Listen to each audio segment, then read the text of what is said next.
শেষ পর্যন্ত আরণ্যকের কাছে ধরা পড়ে গেল রোশনাই। সম্পূর্ণ জানতে ভিডিওটিতে একটি লাইক করে দেখতে থাকো। গল্পের শুরুতেই দেখা যায় ছোটু তখন জিজ্ঞেস করে, হ্যাঁ রে বাদশা, সব ঠিক আছে তো? তোর কোনো কষ্ট হচ্ছে না তো? বাদশা তখন বলে, না না ছোটু, একদম ঠিক আছি আমি, আর কষ্ট হচ্ছে না। এর মধ্যেই বাদশা তখন বলে, তোমরা সবাই এসেছো, আমার খুব ভালো লাগছে, কিন্তু আমার একটা কথাই বারবার মনে হচ্ছে, আমি কবে বাড়ি যাব। কারণ বাড়ি না যাওয়া পর্যন্ত মনের ভেতরটা ঠিক শান্তি হচ্ছে না। এর মধ্যেই গরিমা তখন বলে, আর আজকের দিনটা, কাল সকালবেলাতেই তোমাকে আমরা এখান থেকে নিয়ে যাব, কিন্তু হ্যাঁ, তুমি কিন্তু বাড়িতে গিয়ে প্রপার রেস্ট নেবে। তনুশ্রী বলে, কাজ বাজ যা আছে সব কিছু থেকে ছুটি নিয়ে নেবে, আর তুমি পুরো বেড রেস্ট নেবে, যত তাড়াতাড়ি সম্ভব তোমাকে সুস্থ করতে হবে, বুঝেছো? এর মধ্যেই ছোটু তখন বলে, আমারও সেটাই মনে হয় যে বাদশার সুস্থ হয়ে ওঠাটা খুবই জরুরি, তারপর বাদশা কাজে জয়েন করবে, তাই তো বাদশা? আরণ্যক বলে, ধরে নাও কিছুটা তাই। এর মধ্যেই জাহ্নবী তখন বলে, জানো তো বাদশা, তোমাকে নিয়ে বাড়িতে অনেক মজা হবে, মানে পার্টি রাখা হয়েছে, সবাই অনেক মজা করবে, তুমি না গেলে সেসব কিছুই হচ্ছে না। এর মধ্যে ছোটু বলে, এখানে আমার একটা অভিযোগ আছে। আমার মনে হচ্ছে বাদশা যতদিন না সুস্থ হচ্ছে ততদিন পুজো পার্টি এসব রাখাটাকে ঠিক হবে। এরপরে যদি বাদশার অবস্থাটা আবার অন্য রকমের হয়ে যায় তখন? এর মধ্যেই বাদশা নিজেই বলে, না না ছোটু, বরং এসব করলেই আমি ভালো থাকবো, আমার মন ভালো থাকবে, তার থেকে ওসব করাই ভালো হবে। ছোটু তখন বলে, দেখ বাদশা, তুই এখন এসব বলছিস ঠিকই, কিন্তু আমার কিন্তু সেটাই মনে হলো। গরিমা বলে, ছোটু যদি মেনে নিতে চায় আরণ্যক, তাহলে আমাদের তো আর কিছু বলার থাকে না। আরণ্যক বলে, আমাদের বিয়ের অ্যানাউন্সমেন্টটা রবিবারে ফাইনাল করা হয়েছে তো, মানে হবে তো রবিবারে? তখনই গরিমা বলে, হ্যাঁ আরণ্যক, রবিবারেই হবে, কিন্তু তোমার যদি মনে হয় ওই দিন তুমি করতে চাও না, একটু পিছিয়ে নিতে চাও, তাতেও কিন্তু কোনো অসুবিধা নেই। কিন্তু আরণ্যক বলে, না না, অসুবিধার কি আছে, আমি এতেতেই রাজি, আমার কোনো অসুবিধা নেই, বরং যত তাড়াতাড়ি হয় তত তাড়াতাড়ি ভালো। তনুশ্রী তখন বলে, এই যে তুমি নিজের ভালোটা বুঝতে পেরেছো, এটাই আমাদের কাছে অনেক বড় একটা পাওনা, কারণ তুমি যা শুরু করেছিলে তাতে তোমাকে তো আর কন্ট্রোল করা যাচ্ছিল না, সেজন্যই বললাম আর কি। এর মধ্যেই জাহ্নবী বলে, তাহলে বাদশা, তুমি এখন রেস্ট নাও, আমরা বরং যাই। এদিকে ফ্রুট জুস করতে গিয়ে অনেকটা ফ্রুট জুসই ফেলে দিয়েছে রোশনাই। আর তখনই জাহ্নবী বলে, তুমি কি দেখে কাজ করতে পারো না? কি করেছো এটা? কতটা ফ্রুট জুস নষ্ট করলে? রোশনাই তখন বলে, সরি, ভুল হয়ে গেছে ম্যাডাম, আমি এক্ষুনি করে দিচ্ছি আবারও। তনুশ্রী বলে, যেটুকু আগে রয়েছে গ্লাসে সেটুকু খাইয়ে দাও, পরেরটা পরে চিন্তা করবে, কেমন? রোশনাই তখন খাইয়ে দিতে থাকে, আর তখন গরিমা বলে, আমার কাছে দাও। এরপর গরিমাই খাইয়ে দেয়। ছোটু তখন মনে মনে ভাবে, যে এই জায়গাটা আজকে রোশনাইয়ের পাওয়ার কথা ছিল, সেই জায়গাটায় অন্য কেউ রয়েছে, কিন্তু গরিমার কথাটাও আমি অস্বীকার করতে পারি না। বাদশার সাথে তো গরিমারই সম্পর্ক হয়েছিল। অবশ্য আমরা চাই এক, হয় আর এক। ভগবান যে আমাদের জন্য কি লিখে রাখে সেটা তো আর আমরা আগে থেকে বুঝতে পারি না। এরপর ছোটুর সাথে কথা বলতে জাহ্নবী বেরিয়ে আসে, আর গরিমাও। জাহ্নবী তখন বলে, ওই মেয়েটার কি খবর গো ছোটু? ছোটু তখন বলে, কোন মেয়েটার, মানে কার কথা বলছিস? জাহ্নবী তখন বলে, আমি বলছি রোশনাইয়ের কথা, তুমি বুঝতে পারছো না? ছোটু তখন বলে, কি করে বুঝবো বল, কারণ আমি তো এখন শুধুমাত্র বাদশাকে নিয়েই ভাবছি, তাই আমি অন্য কিছু নিয়ে আর ভাবতে পারছি না। এর মধ্যেই গরিমা তখন বলে, ব্যাপারটা বেশ অন্য রকমের, তাই না? হঠাৎ করে মেয়েটা কোথাও যেন চলে গেল।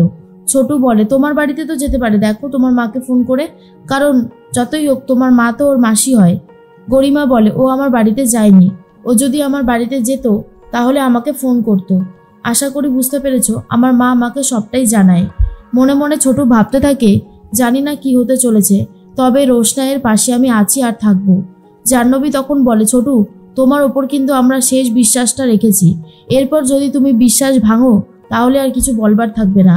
ছোটু তখন বলে, আমি কোনো বিশ্বাস ভাঙিনি, বুঝতে পেরেছিস?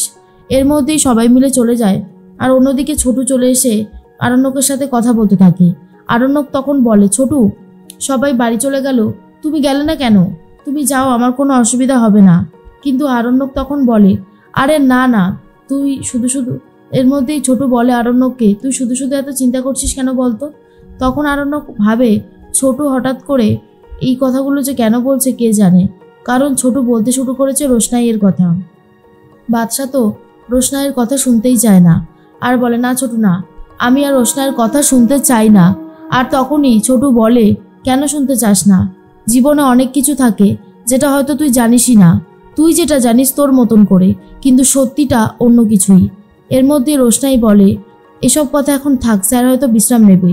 কিন্তু ছোটু বলে, বিশ্রাম নিচ্ছে তো, এই কথাগুলো শুনতে ওর কোনো পরিশ্রম করতে হবে না।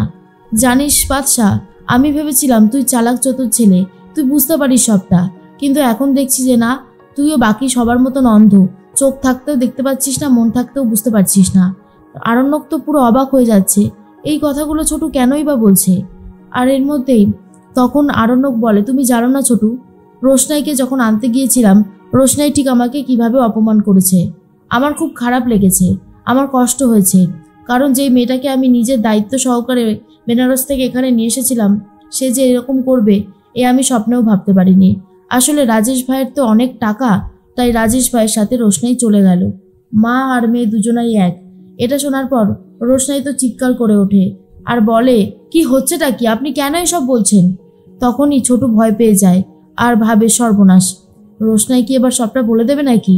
আরণ্যক তখন বলে, কি হলো, তুমি এইভাবে চিৎকার করলে কেন? রোশনাই তখন বলে, আপনি কারো সম্পর্কে না জেনে শুনে এরকমটা বলবেন না, আর আপনার খাওয়ার সময় হয়ে গেছে, এসব কথা বাদ দিন। তার মধ্যে ছোটু বলে, তুই খেয়ে নে, আমি বাইরে আছি। রোশনাই আরণ্যককে খাইয়ে দেবে বলে ঠিক করে স্যুপটা, কিন্তু আরণ্যক তখন বলে, আমি খেতে পারবো নিজেই, তুমি আমাকে দাও। আর তখন রোশনাই বলে, এটাই আমার কাজ, আমাকে করতে হবে। তখন আরণ্যক বলে, আচ্ছা তোমার বাড়ি কোথায়? তখনই রোশনাই বলে, কেন জানতে চাইছেন এসব কথা? আরণ্যক বলে, আরে তুমি তো আমার অ্যাটেন্ডেন্ট, তাই জানতে চাইছিলাম। রোশনাই বলে, এই আশেপাশেই। তখনই আরণ্যক বলে, হসপিটালের আশেপাশে? রোশনাই বলে, হ্যাঁ। আরণ্যক বলে, আচ্ছা তোমার বাড়িতে কে কে আছে? রোশনাই বলে, সেটা আমি আপনাকে বলতে যাব কেন? আরণ্যক বলে, আচ্ছা তুমি সব ব্যাপারে এত বিরক্ত হচ্ছ কেন? আমি তো তোমার সাথে নর্মাল কথাই বলছি। তুমি কতদূর পড়াশোনা করেছো? রোশনাইকে ইচ্ছে করে এই কথাগুলো জিজ্ঞেস করতে থাকে আরণ্যক। দেখে মনে হচ্ছে আরণ্যক যেন বুঝতেই পেরে গেছে সে রোশনাইয়ের সাথে কথা বলছে। রোশনাই বলে, দেখুন, অযথা এত কৌতূহল দেখাবেন না। আমরা অ্যাটেন্ডেন্ট, এরকম অনেক পেশেন্টই আমরা সামলে থাকি। তারপর পেশেন্টও সুস্থ হয়ে যায় আর আমরাও আমাদের বাড়ি ফিরে যাই। আবারও নতুন পেশেন্টকে সুস্থ করার তাগিদে লেগে পড়তে হয়। তাই এসব কথা বলে কোনো লাভ নেই। আরণ্যক আর বেশি কথা বাড়াতে চায় না। এর মধ্যে আরণ্যককে ছুটি হয়ে গেছে, সবাই মিলে আরণ্যককে বাড়িতে নিয়ে গেছে। ঠাম্মি তো রীতিমতো বরণ করে আরণ্যককে ঘরে ঢোকায়। আর তখনই ঠাম্মি রোশনাইয়ের কথাই জিজ্ঞেস করে অ্যাটেন্ডেন্ট এসেছে কেন? ছোটু বলে, মা আরণ্যকের দেখাশোনা করতেই এসেছে। ছোটুর কথা শুনে ঠাম্মি বলে, বুঝলাম, শোনো মেয়ে, তুমি ওপরে ডান দিকের ঘরটায় চলে যাও। আর তখনই বলে, আচ্ছা। এর মধ্যেই মিনি বলে, এই তোমার গলার আওয়াজটা না পুরো রোশনাইয়ের মতন। আর এটা শোনার পরেই গরিমা, আরণ্যক সবাই ভয় পেয়ে যায়।